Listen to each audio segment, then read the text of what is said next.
Are you ready to learn that? Yep.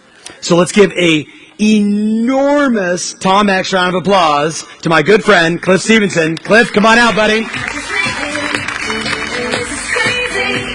So here's my number. Call me maybe. No. Big round of applause.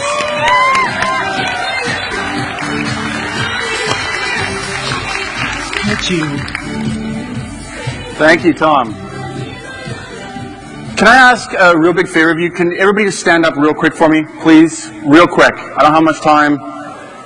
Thank you. I know everybody's tired. It's kind of at the end of the day. If your birthday's from January to April, can you just humor me and pretend like you're holding like a tennis ball? January to April, hold a tennis ball.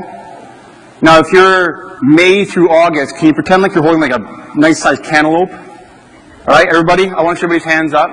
And if you're after that, I want you to be holding a watermelon. All right? Everybody good? Just hold it there. I told my wife I was getting a standing ovation for this.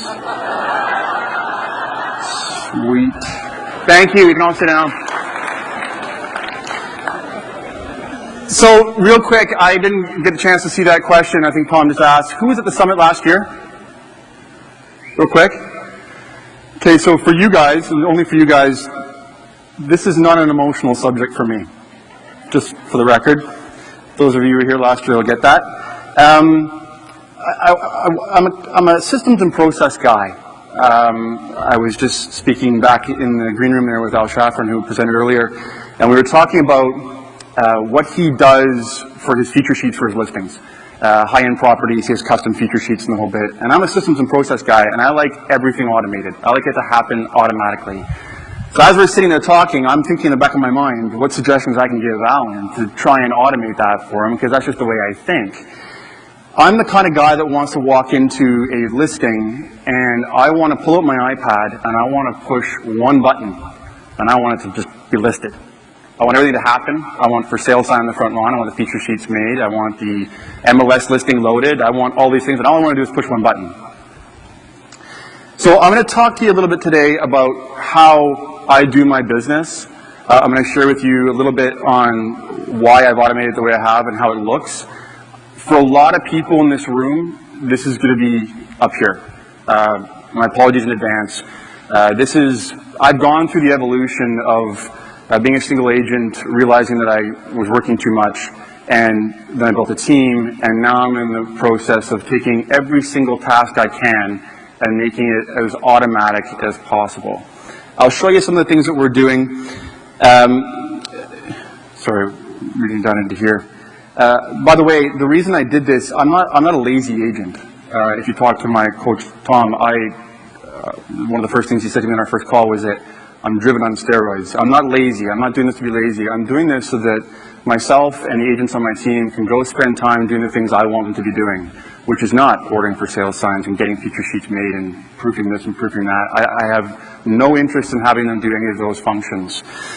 So what I thought I'd do is walk through some of the tools that I use, share them with you. Some of these tools you've seen all day today. I know the apps presentation had some of these as well.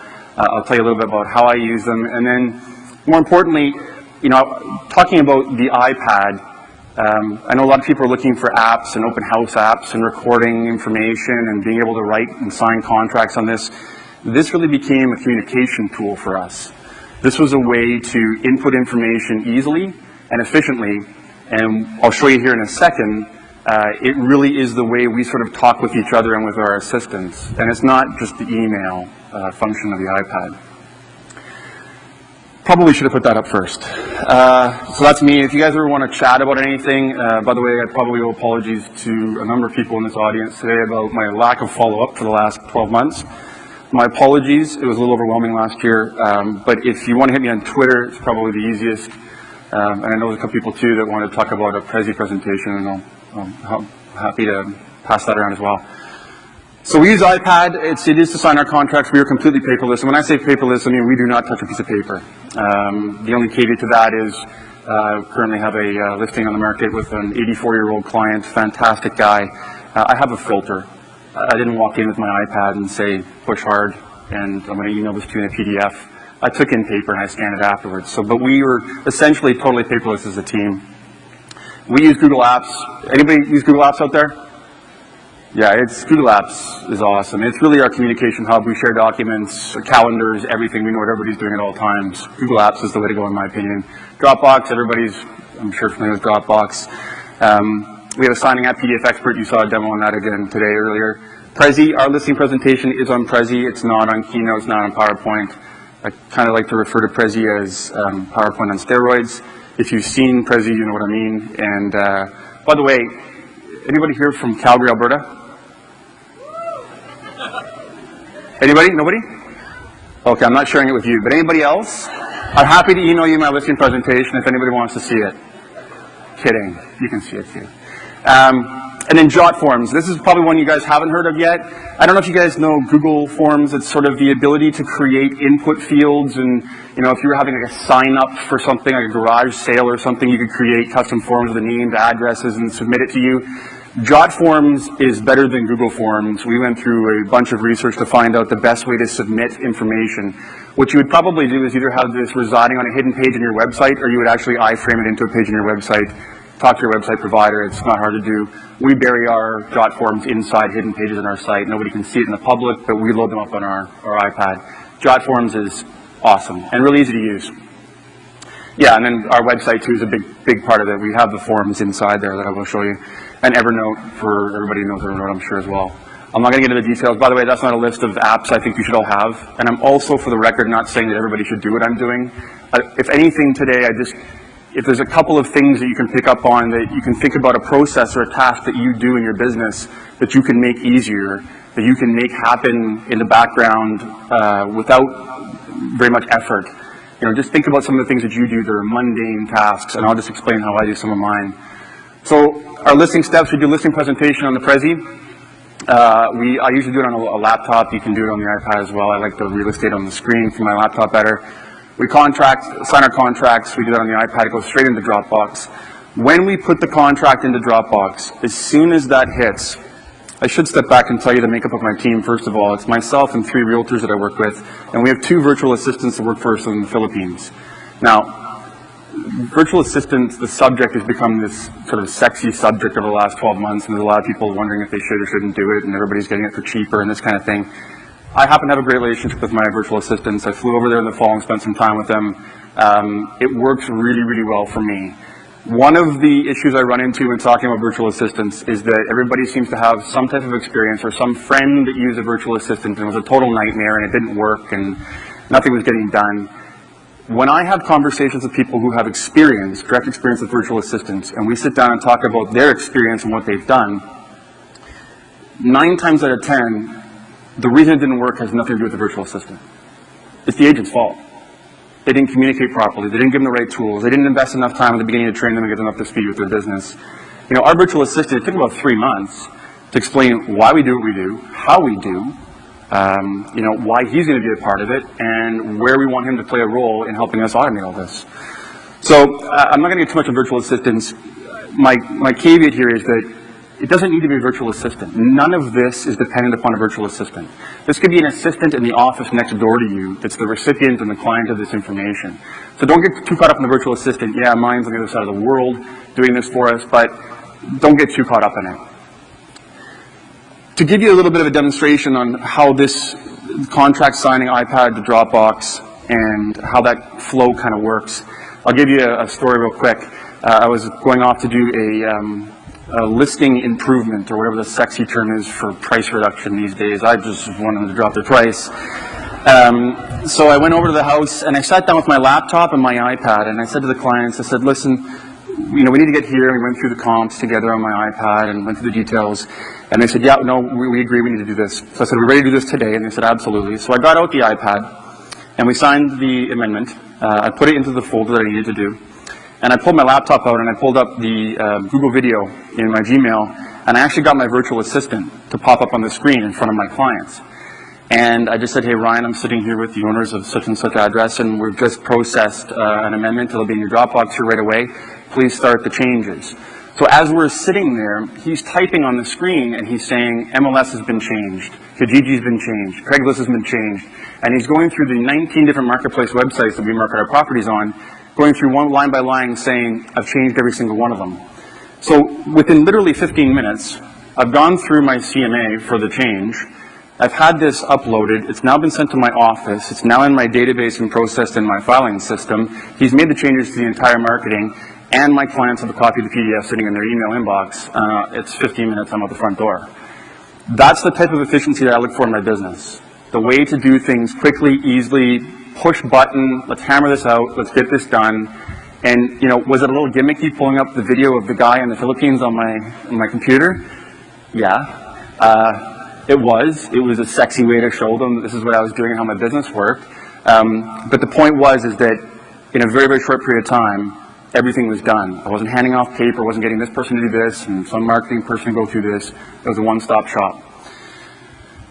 Measuring property and collecting details. This is where our jot forms come in, and I'm going to show you some examples of my jot forms. The problem with my jot forms is that they're very particular to my business and how we do our real estate in Calgary, so to pass it out to you guys and say go nuts would do nothing for you, but I'll show you some screens. When we fill in this information in our forms that I'm going to show you here, the for sale sign's ordered directly from Manila. We don't see it, it just shows up, the company puts it in the front lawn. Showing companies notified. We don't handle our booking of our own showings either. Our clients are informed by a company of when the appointment is, and then there's feedback provided by the company as well. That's all set up from Manila.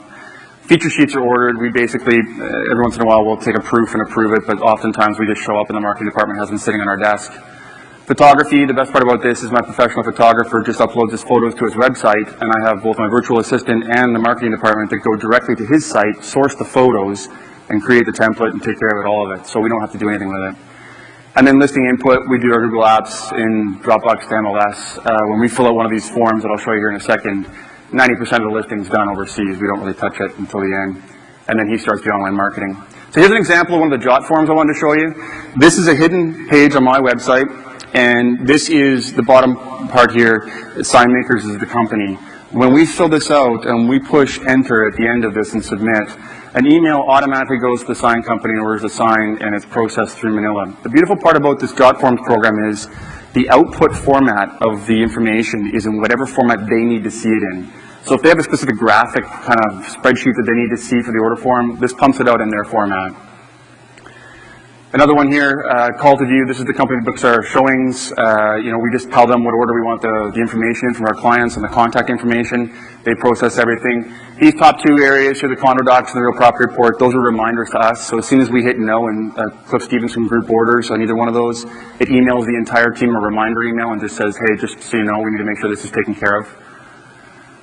And then another one here too, we track all of our mortgage specialists and lawyer information, and then agent referrals, things with custom commission rates. All of this goes into a database, and we're now at the point where we're having our virtual assistant send all the documents directly to the lawyer, bypassing sort of our conveyance department in the office. I shouldn't say bypassing, assisting, just in case they see this video, just assisting them.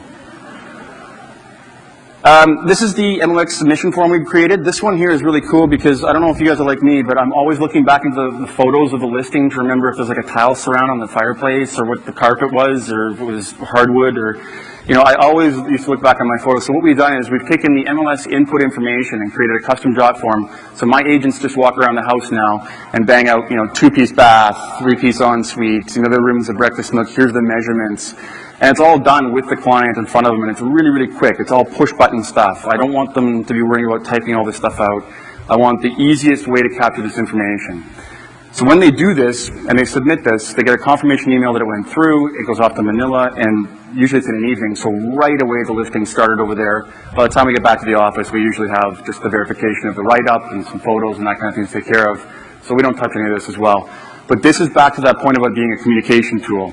This is creating tools for us to be able to communicate with each other on this and with our virtual assistants. And again, it doesn't need to be a virtual assistant. Again, calendar function here, expiry date, list price, possession dates, all of the things that we want to do so that it's literally you just hit it and just keep walking around the house. We've set it up that way. And then we've got information here on garages and things.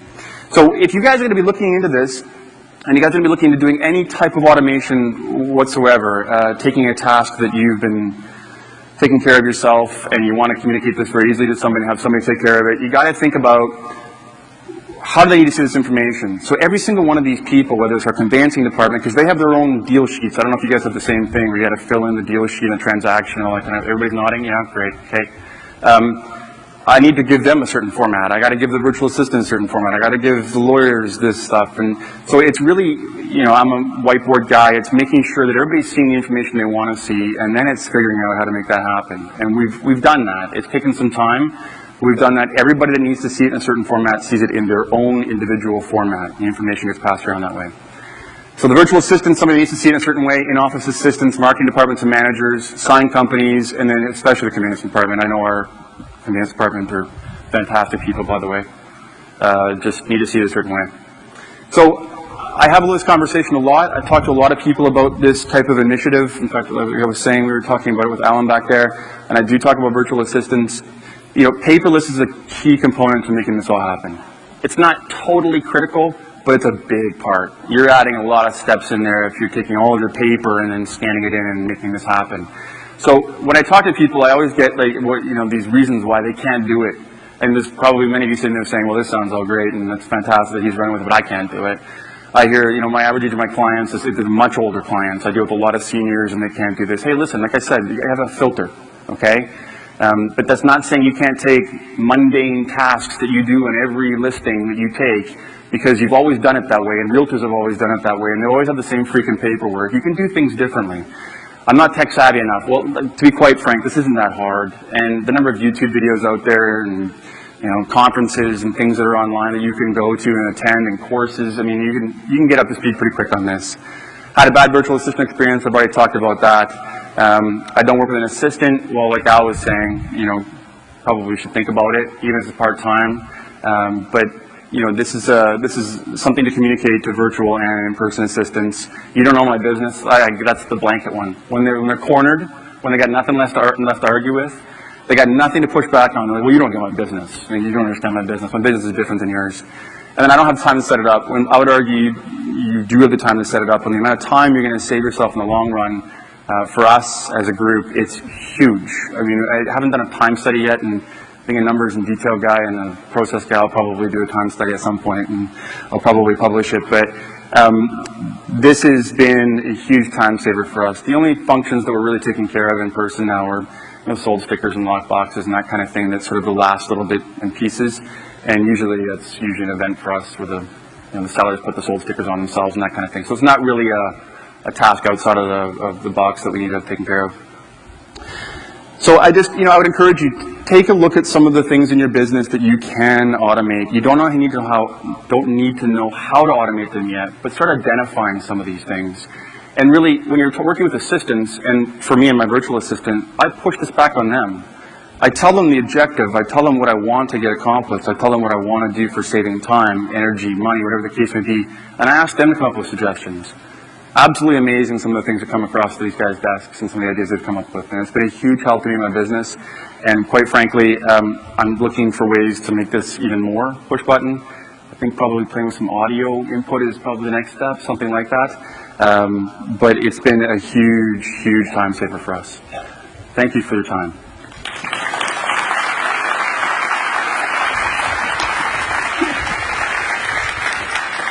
I'm totally stealing this. That was good. That was really good. Okay.